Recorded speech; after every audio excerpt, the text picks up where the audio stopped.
It's so good to be here, and I am excited. Get your Bibles, open up with me to Ezra, and let's go to Ezra, the seventh chapter.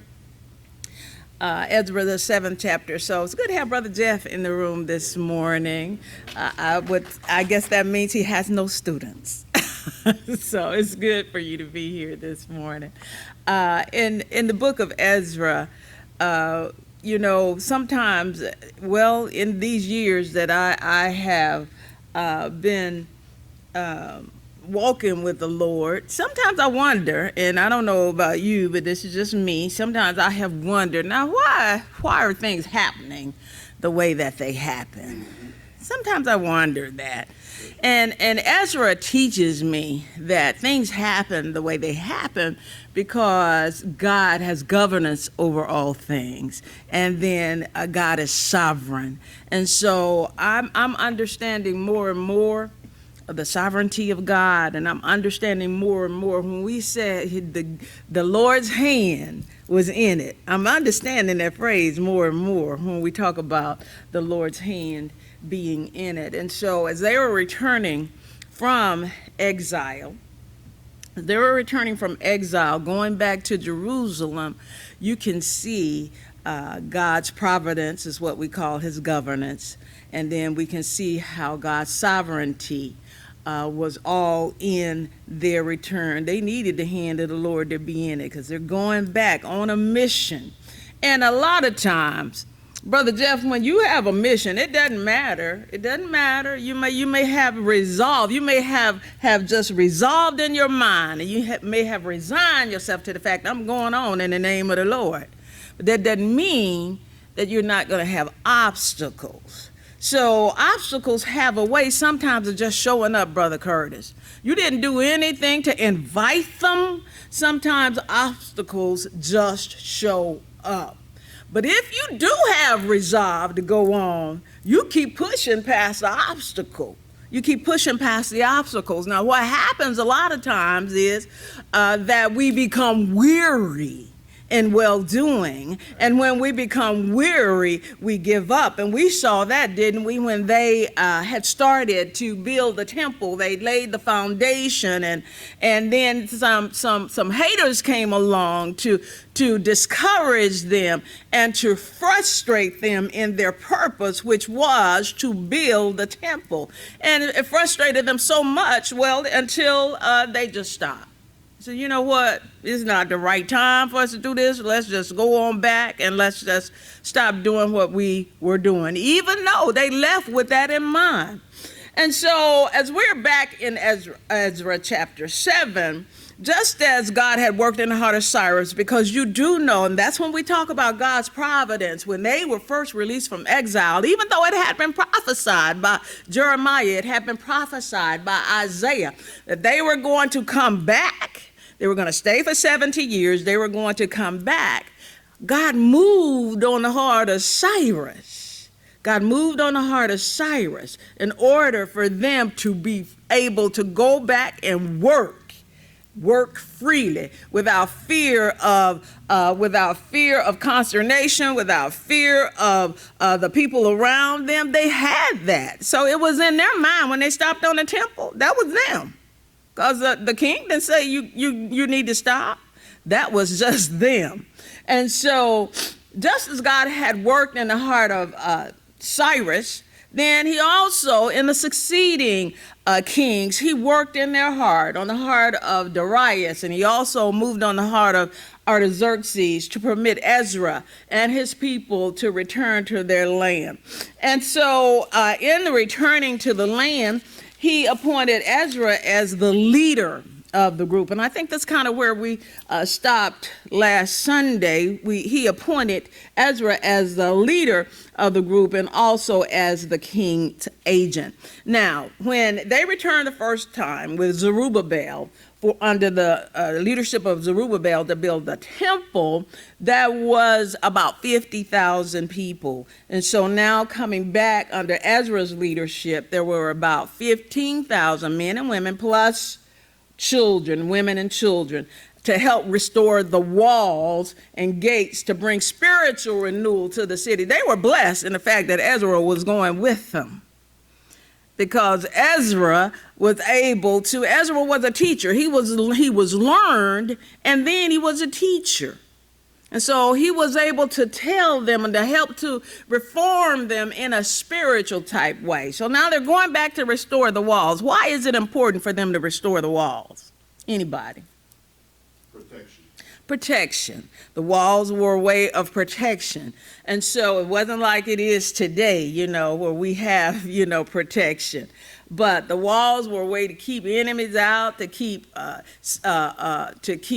animals and other things out. And so it was a way for them to be protected. And so look at Ezra chapter 7, verse 22, where the king had commanded his officers beyond the river to give them out of the local royal treasury. This was a blessing. Ezra 7 and 22. Well, let's start at 21. And I, Artaxerxes the king, do make a decree to all the treasurers which are beyond the river, that whatsoever Ezra the priest, the scribe of the law of the God of heaven, shall require of you, it be done speedily. Look at God. Look how God just worked that out. Even though, you can see that there was underlying issues for the reason that he did what he did, but we say that's God working it all out to benefit his people. And so he says, unto 100 talents of silver, and to 100 measures of wheat, and to 100 baths of wine, and to 100 baths of oil and salt, without prescribing how much. Whatever they need, you give it to them. And then also, Ezra was given the original articles, because when Nebuchadnezzar first came over and raised everything, that they took the temple vessels and all of that to Babylon. And so when Zerubbabel went back, he took some of those back with him, but he didn't take all of them. And so Ezra was given the original articles from the temple that hadn't been carried back by Zerubbabel. And so he was allowed to receive gifts from the Jews who remained in Babylon and anyone else who wanted to contribute. So the way had been made for them to go in a financial sense. The way had been made for them to go. Let's go to Ezra 8. So when we talk about Ezra returning to Jerusalem to build the wall, when we talk about that, his whole approach to that trip, Pastor Bland, was spiritual. Okay? And so Ezra, them as a people, they had to humble themselves. They had to humble themselves and seek God's face. So Ezra called for a 3-day fast. Look, Ezra said, we're getting ready to do this, or let's fast, let's avail ourselves, let's pray, and let's ask God to protect us on this journey. Look at Ezra 8, look at verse 21. When you begin Ezra 8, that is the genealogy of the people, the families that returned with him on this particular trip.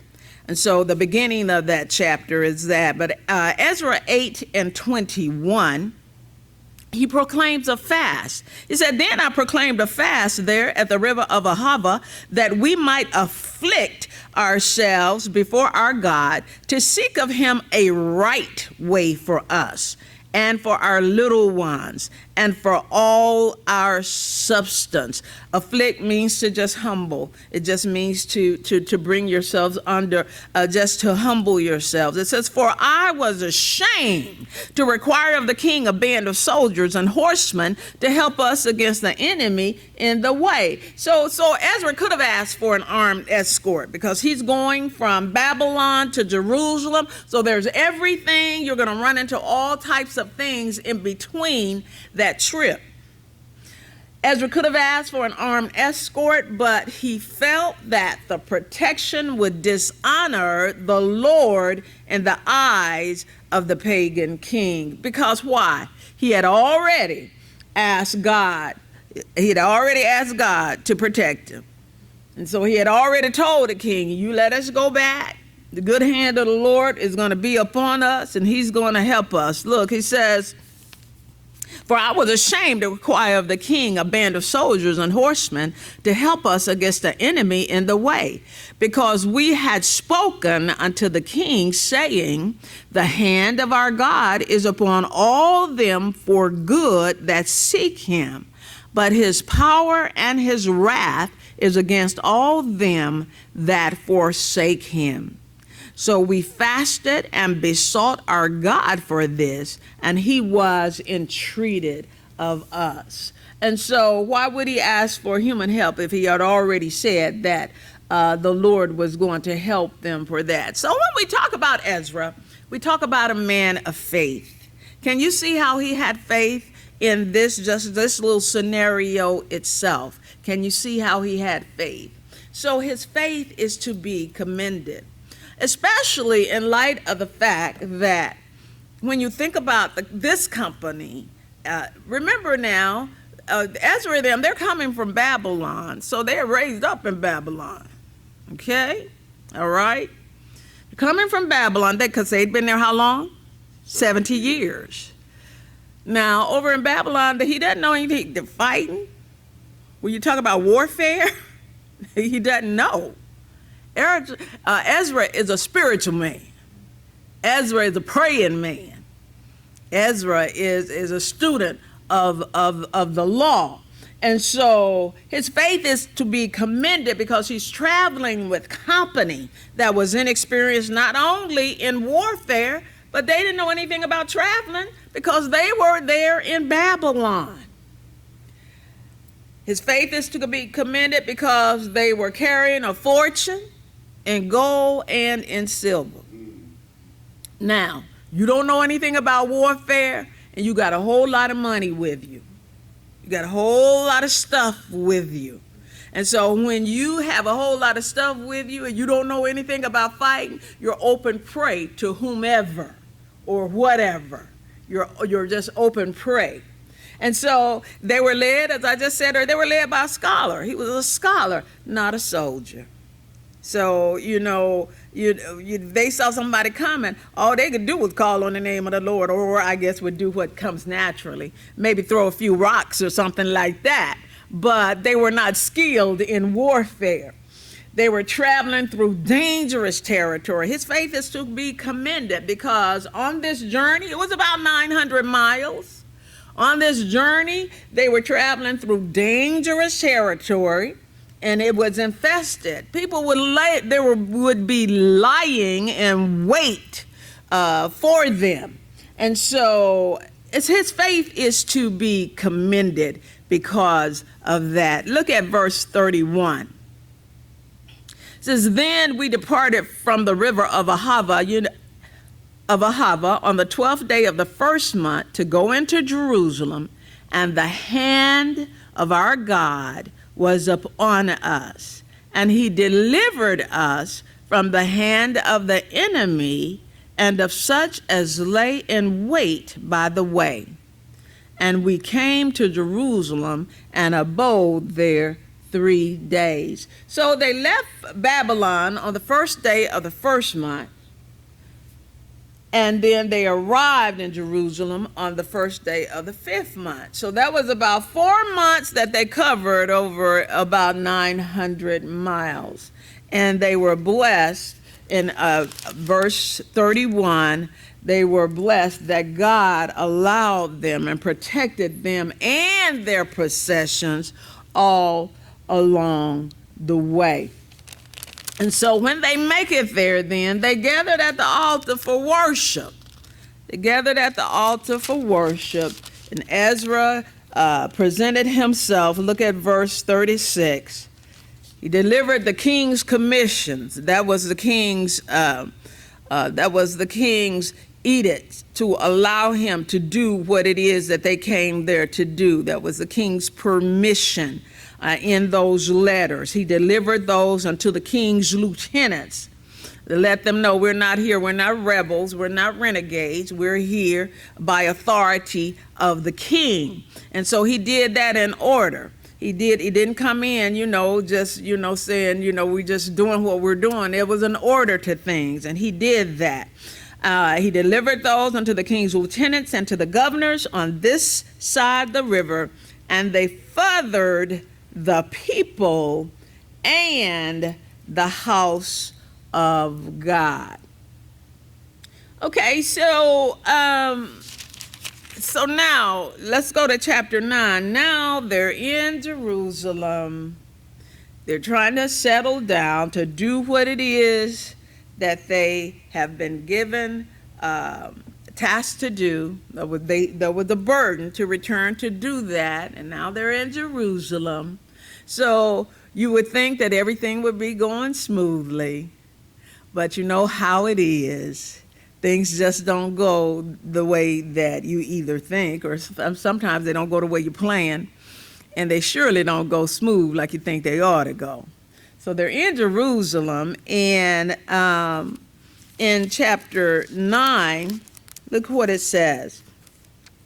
Chapter 9, verse 1 says, "Now when these things were done, the princes came to me, saying, the people of Israel and the priest and the Levites have not separated themselves from the people of the lands, doing according to their abominations, even of the Canaanites, the Hittites, the Perizzites, the Jebusites, the Ammonites, the Moabites, the Egyptians, and the Amorites. For they have taken of their daughters for themselves and for their sons, so that the holy seed have mingled themselves with the people of those lands. Yea, the hand of the princes and rulers hath been chief in this trespass." So he had people, the civil and the religious leaders came to him and said, look, all is not well in Jerusalem, because you got some people here that are deliberately disobeying the law. And that's the law that Ezra had come to teach. The king says, you go and you teach the people there about the God of heaven. You teach the people there. And so they came to him saying, they're breaking the law. They're breaking the law. Why? Because they had taken foreign wives for themselves and for their sons, and some of them were already married, Pastor Bland. They divorced their wives so that they could take the foreign wives. Now, it was enough, for you to go and, if you were single, okay, you could see that. But if you already married, you could divorce your Jewish wife so that you could go to get a foreign wife. Let's go to Malachi, the 2nd chapter. Malachi was on the scene around this time, during the time of Ezra and Nehemiah. So let's go see what Malachi says.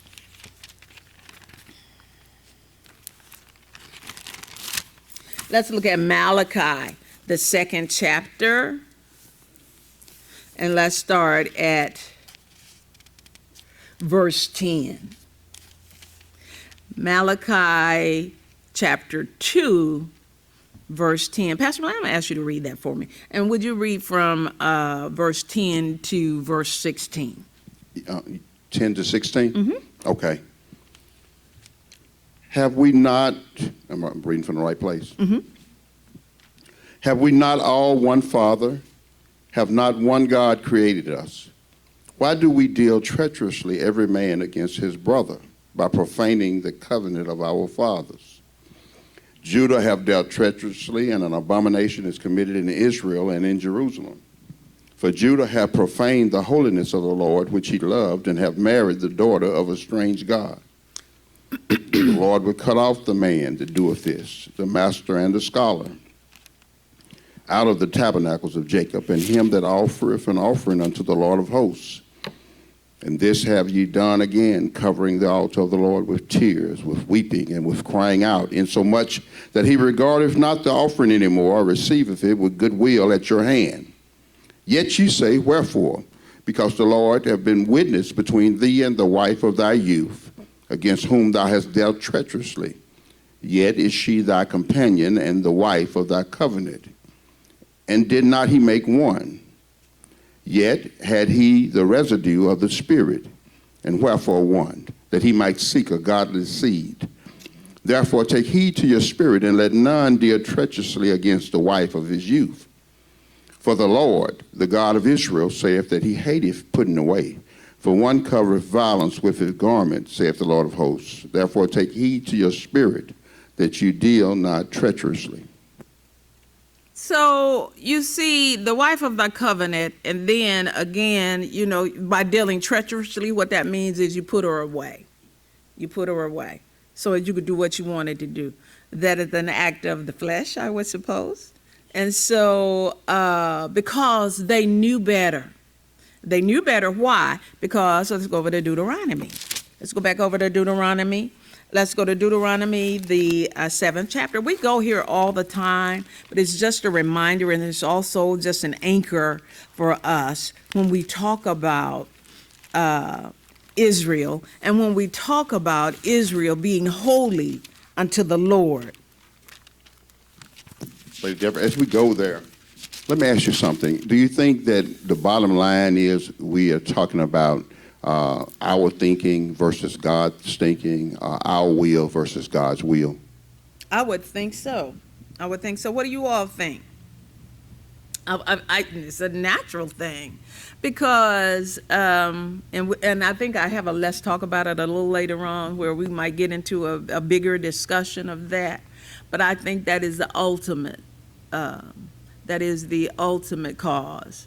It's our will against God's will, or our thinking against God's thinking. So I don't know. I believe as man has a tendency to think that he is more intelligent than God, and that he has a better way of doing things than God does. Do you think one of the major faux pas in religion or church or whatever is man's belief that he can do God's will? That's a very good thought, and probably so, Pastor Bland. Because what I notice is that in church, I'm trying to figure out, God, why is it failing so miserably?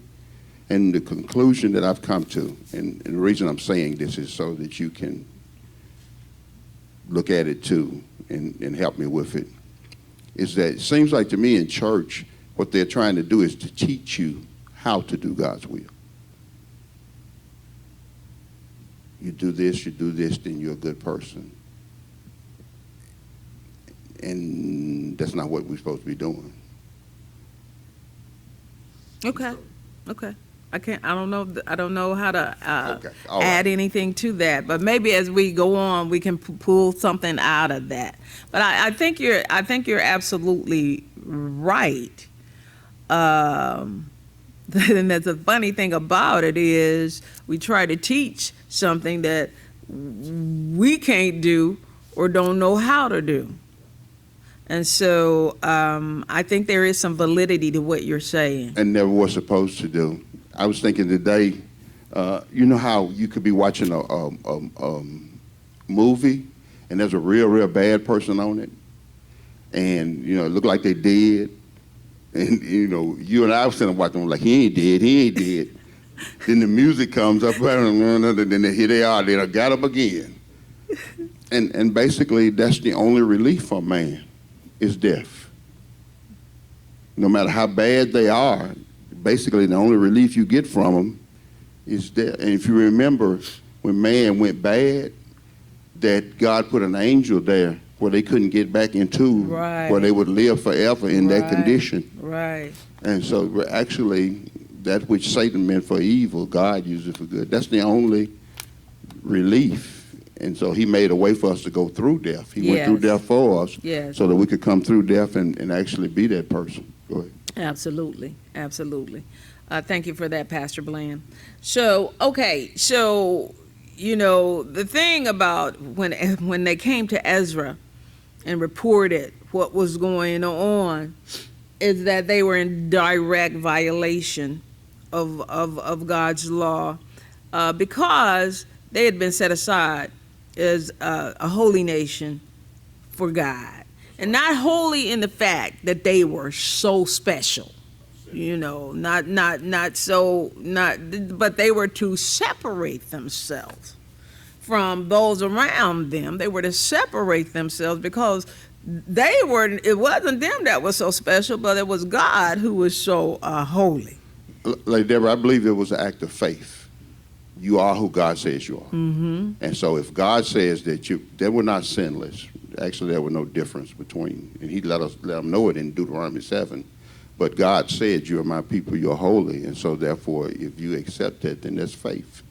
Absolutely. Absolutely. So let's just read that.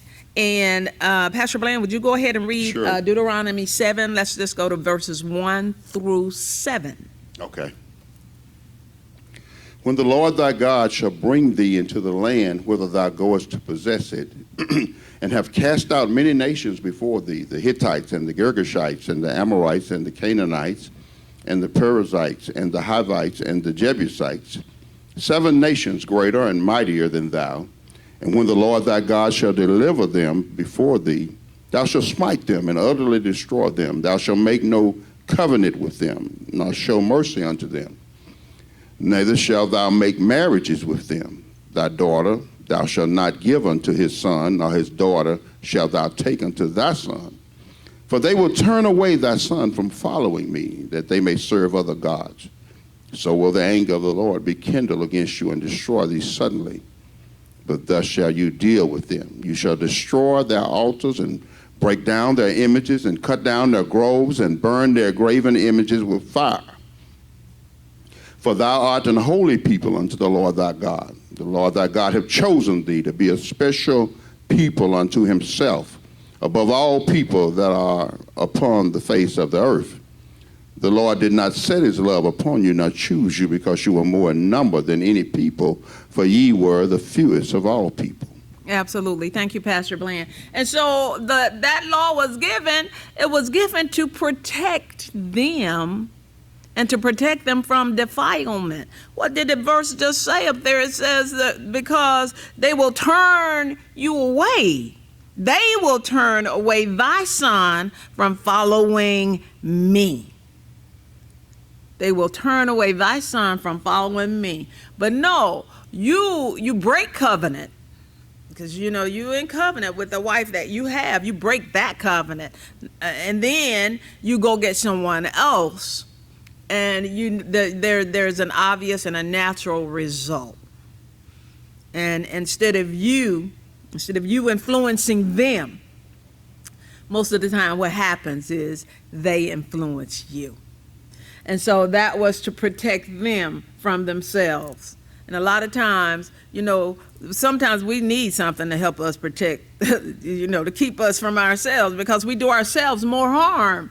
Sister Tara, a lot of times we do ourselves more harm than anybody. And so we need that. And so, as I said earlier, if it was wicked for them to marry, if they were single, to marry foreign women, how much greater was the guilt of married men who divorced their Jewish wives in order to marry the pagan women. That was just shameful. That was just shameful. And so now when we talk about Ezra, let's go back over to Ezra, and I want you to go to Ezra chapter 7. I want you to look at Ezra's authority that he had. Ezra had been given authority by the king. So As a result of what the report that was brought to him by the people when they came into Jerusalem, as a result, Ezra could have taken any number of actions. Look at Ezra chapter 7, look at verse 25. Are you there? Ezra 7 and 25, it says, "And thou, Ezra, after the wisdom of thy God," this is the king talking, "and thou, Ezra, after the wisdom of thy God that is in thine hand, set magistrates and judges, which may judge all the people that are beyond the river, all such as know the laws of thy God, and teach them that know them not. And whosoever will not do the law of thy God and the law of the king, let judgment be executed speedily upon him, whether it be unto death." These are the things that Ezra could have done. Whether it be unto death, or to banishment, or to confiscation of goods, or to imprisonment. He could have done all of that because they were breaking the law of God. But what did Ezra do? You know, he could have done all of that because he had the authority to do that. But when you look at it, first and foremost, Ezra was a man of God. He was a man of God. And as a man of God, the first thing he did was to go to the temple, sit on the ground, and express his grief before the people. Now, Ezra is like, this is a shame. Look at verse 3. I'm in chapter 9, Ezra chapter 9, verse 3. He says, "And when I heard this thing, I rent my garment and my mantle and plucked off the hair of my head and of my beard and sat down astonished. They were assembled unto me, everyone that trembled at the words of the God of Israel, because of the transgression of those that had been carried away. And I sat astonished until the evening sacrifice. And at the evening sacrifice, I rose up from my heaviness, and having rent my garment and my mantle, I fell upon my knees and spread out my hands unto the Lord my God." And he began to pray. And he said this, he says, "Oh my God, I am ashamed and blush to lift up my face to thee, my God. For our iniquities," look, he put himself in there, and I can get with somebody that can throw themselves in the same boat. I'm like Pastor Bland about this. I don't want you preaching to me if you thinking you above everybody and you've never done anything and you're never going to do anything. Ezra threw himself in there with everybody else. He said, look, our iniquities are increased over our head, and our trespasses grown up unto the heaven. Since the days of our fathers have we been in a great trespass unto this day. And for our iniquities have we, our kings and our priests, been delivered into the hand of the kings of the land, to the sword, to captivity, and to a spoil, and to confusion of face, as it is this day. And now, look at verse 8. It says, "And now for a little space grace hath been showed from the Lord our God, to leave us a remnant to escape, and to give us a nail in his holy place, that our God may lighten our eyes and give us a little reviving in our bondage." So it was during this time when he sat here, he spoke about, like as I said, he put himself in the whole thing, because Israel, one covenant nation before God, and the sins of one person affected all the people. Now, let's talk about it. So if you could go to right there, if you could stay right there, I want us to talk about this as a group. Now, we've already said, why was Ezra so ashamed of what had been done? He was ashamed because the people hadn't learned their lesson from all the trials that the nation had experienced. Look, he says, he says, since the days of our fathers, we have been in a great trespass unto this day. You can go all the way back. You can go all the way back, and you can see where we've been in a great trespass. So my question, as a let's talk about it, is why don't some people learn from their mistakes? Why don't some people learn from their mistakes? What say you? And can you use your mic in if someone else has something to say? Why don't some people learn from their mistakes? I would rephrase the question. I would take the some out and put any. Okay. Why don't any people learn from their mistake? Now, and then I have, can you go to the, I'm going to go back to that slide, but go to the next slide. I have this quote from John Dewey. And John Dewey, oh, okay, it's missing. This is what it says. This is what it says. The quote says, we do not learn from experience, we learn from reflecting on experience. Think about that. We do not learn from experience, we learn from reflecting on experience. Now, John Dewey was an educator, philosopher. So that's what he said. So go back to the previous slide with the question. Why don't any people learn from their mistake? What do you say? Sister Madeline, look like you have that. Brother Winston has something. Then Brother Madeline, then Brother Robert, I think I saw his hand. I think people do learn from their mistakes. I just think that self decides that they want to try it one more time, see if they can get away with it. But I think people do. But I think it's just that, wanting to do it one more time or to see if they can get away with the flesh. Okay, so I'm thinking, Pastor Blaine, this is kind of tied into your earlier question about our will against God's will. Did you say against God's will when you asked that question? I think this question is tied in to your discussion earlier. So you think, Sister Madeline, that you just want to try it one more time? That's our will. Okay, all right, okay. Brother Winston has something.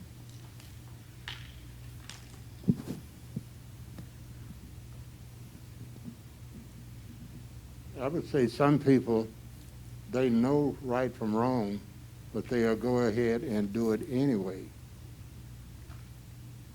And why do you think they do that? They want to be seen, want to be known, to be tough or something to that nature. They want to make their mark. Yeah. They want to be known as the one that say, I did it. And now to the second question, repeat it again. Was, I don't know what the second question was, Brother Winston. Yeah. Mm-hmm. Oh, no, it was the quote. You're talking about the quote. The quote from John Dewey was, we do not learn from experience, we learn from reflecting on experience. And I just put there as food for thought what you thought about that. We do not learn from experience, we learn from reflecting on experience. I think, well, in my situation, if I haven't experienced something, I learn from seeing someone else do something. If I'm interested in it, then I can do it. But if I'm not interested in it, I don't pay it any attention. Okay. It goes in one ear and out the other one. Okay. Very good. Thank you. Lady Deborah, would a good clarification be is learn what?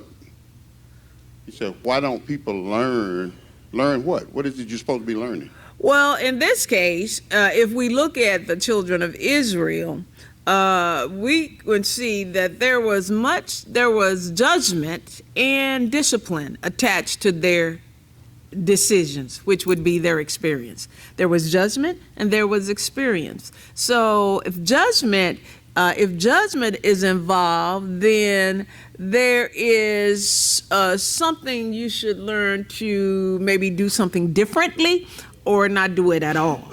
Okay? So, yes, young brother. Okay. I think that, like what Pastor Bland says about you have to get that right butt whooping. before you start changing. And so, and like what Miss Madeline said, we hadn't gotten that, when we keep doing the same thing, we haven't gotten that right whooping to, and we think, after we recover from that experience, then that's when we think we can do it one more time. Okay, because we go back to having confidence within ourselves. Right. Okay, like I can do it. I can do it this time. I'm not gonna let that happen. Okay, but then, and then we don't reflect.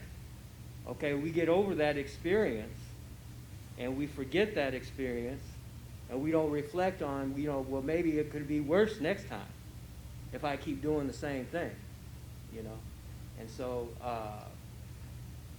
that's why if we were to reflect on our past experiences and that God brought us through that, then we would change our ways, and we would get out of self and allow God to change our minds. Okay. I think Brother Robert had something, Pastor. Okay. Because here, the thing is, with Israel, and I guess this is what I was thinking as I formulated the question. The thing is, with Israel, you would think, because they are coming back from Babylon after a 70-year exile because of their actions. And you would think, and I think you asked this as we first began this study on the return stage. You asked, well, what's the use in going back if you still got the same mind? What's the use in going back if you still got the same mind? Brother Robert? I was just thinking about, when you said people, I have to think about myself, and I can't learn from my mistakes if I don't think there was a mistake that I made. Okay. If I don't think it was a mistake, then how can I learn from it? Okay. So I have to be whooped, just like you were saying before, I can learn from my mistakes. I can appreciate everything every one of y'all said. There's a lot of depth into what all of you said. So I don't think what I did was a mistake to begin with. And then I'm thinking I'm smart enough to do it again and get a different result. It really is a battle between our will and God's will. It's a battle because we think that we can figure it out, and we think we can do it different. Now I'm the first one. When I said Ezra threw himself in the same pot with everybody else, I'm just throwing myself all over the altar. I've done something again, thinking okay, and then getting all frustrated when it keeps coming back the same way.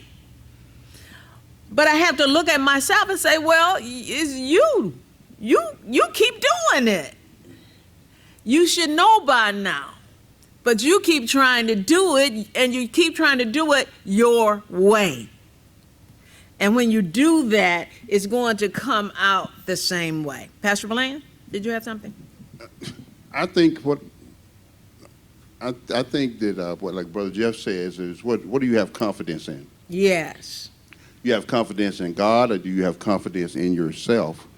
And if you are totally convinced that a life that's run on self-will can hardly be successful, if you don't buy it, I think in any system, like Golden State, how successful they were for a season, and I believe they're going to be successful again.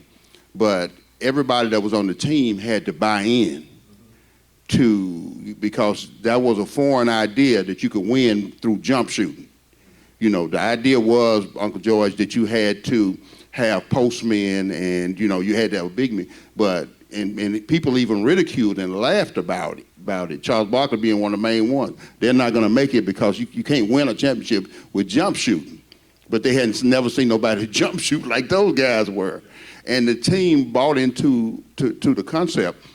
When I buy into, and it's a personal thing, when I buy into the belief that I can never be right, I can never get it right, then I will cease doing that, and I will endeavor to live a spiritual life. And I'm not going to get that right all the time. It's because that I am carnal, sold under sin. And so I'm going to have relapses. I'm going to have relapses where God is not moving fast enough. Whatever he's doing is not to my satisfaction. And I'm going to put my hand back into it again. And I'm going to have to get spanked one more time. I get down to the end of the road. You say, you know what? I don't know if y'all have ever done this, and then again I do, is that you finally just give up. You know, for me, if it ain't nothing but trying to make a utility company or somebody that I feel like it charged me too much, and I'm on the phone with them, and I stay on the phone. If it ain't but $40, I done got it myself, and I spend 3-4 hours trying to make them give me my $40 back. And then when I finally give up, then it just works itself out. I guess what I'm saying is, and one long way around, is just me thinking that I'm supposed to handle things. And God don't move fast enough for me. And then most times he don't do it like I want him to. Because I want him to strike folk down. Because I get indignant about it. When I think I'm right, you got something on your hand. When I think I'm right, you got something on your hand. And it's hard to talk to me. Absolutely. So, okay, great. You just made a point that you're making. What it boils down to in my mind is that you have to exercise humility. Yeah, there you go. You have to exercise humility. And by exercising humility, you say, I can't get it right. I can't get it right. God, if you don't do it, it won't be done. And it sure won't be done right unless you do it. And so until you get to that point of humility, you will keep trying and frustrating yourself, because that's who you have the confidence in. The confidence is not in God to do it, in his ability. The confidence is in yourself. And Lady Deborah, it's just like you bought something that you paid a whole lot of money for, but it's not working. And the reason is because you don't have it plugged up. Mm-hmm. There's nothing wrong with the product, but you're not using it the way it was designed to be used. Mm-hmm. And the way God works is, Mr. Winston, is that he must get all the glory. And he's not going to let it work with me doing it. He's just not going to do it. And absolutely. So thank you all for that. And my time is spent, so I think we're going to he said, well, Smith. So we're going to stop right here and pick up here next Sunday. Give the Lord a hand. Praise everybody.